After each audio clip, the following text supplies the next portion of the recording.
Hey, St. Paul, I'm so glad that you're here. We're getting excited as we build up for our reopening, June 28th. The times are going to be the same. It's going to be at 8:30 and at 11 o'clock, and I can't wait for you to be here. So we think it's important that you know we've gone through all of the federal, the state, the county, and the city guidelines, the CDC suggestions, and we've put together what we believe to be a safe environment for you to come back and worship. But you know what? I think it's important that you get a chance to see that. So come on, I want to show you something. Now, if you're going to join us in worship, I want you to know the things that you'll be able to see when you come. We've got a lot of signs that have been posted all around telling you where to go, how to come in, how to be safe, how to properly wash your hands, just so that we can maintain that environment. One thing is we're asking that you would, if you're over the age of 2, wear a face mask. If you need additional face masks or you don't have one, we have those here that will provide for you. All of our staff will be wearing a face mask. I'm not wearing one today just so you can hear me. Otherwise, I'll be in a face mask on Sunday mornings. All of our staff will be in masks and also have gloves to help you and assist you as you come in and worship. As you enter into the service, you'll notice that we have a touchless dispenser, sanitizer to put on your hands. If you need that, we have these here. All the doors are going to be open, so you don't have to touch anything as you go into the sanctuary. You'll notice that we have a hospitality team. Our ushers will be here to help you as we go in to seat yourself. Now, you'll notice the seating's a little bit different. If you see the blue tape, it's marked off. You can't sit there. Abraham was 100 years old when Isaac was born, and we still wouldn't let him sit here if he were here. Got to find somewhere else to sit. I love that.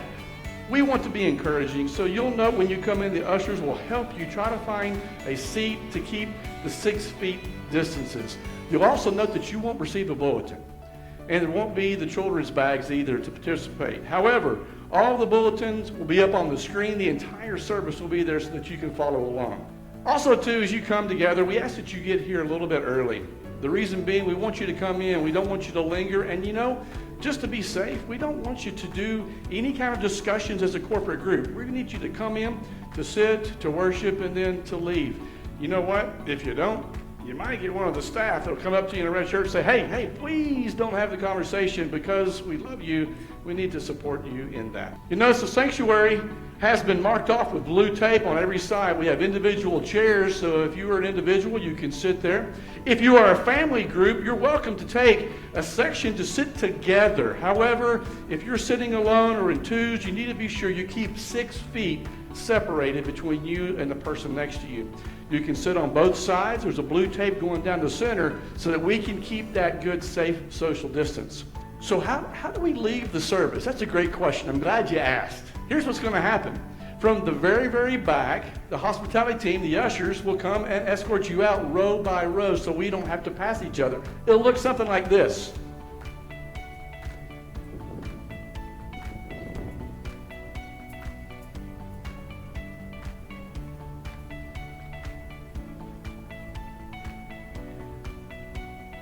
Our intent is that we keep a 6-foot distance at all times as we go through ushering in and ushering out. That's going to be the same on both sides of the sanctuary. Also note that not only will you be ushered out of the back, the front rows will go out the front doors, all the doors being open. As you leave, so we don't pass the offering plate, we're not taking attendance book, there'll be an offering plate at each of the 4 doors as you exit the service.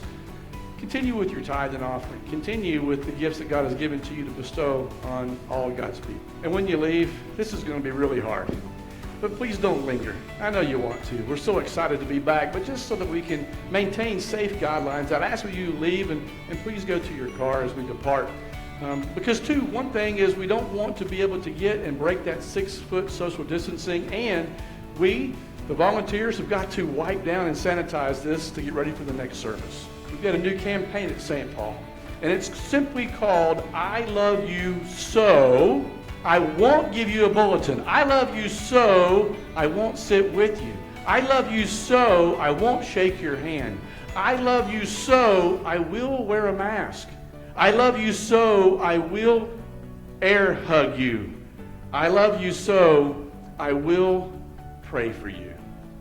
I love you so use common sense. Make good decisions, whether you come to worship with us here in the sanctuary or whether you stay at home and worship online. It's God's church. We love you. We love each and every one of you. God loves you, and I can't wait to see you. May God continue to bless you in the journey.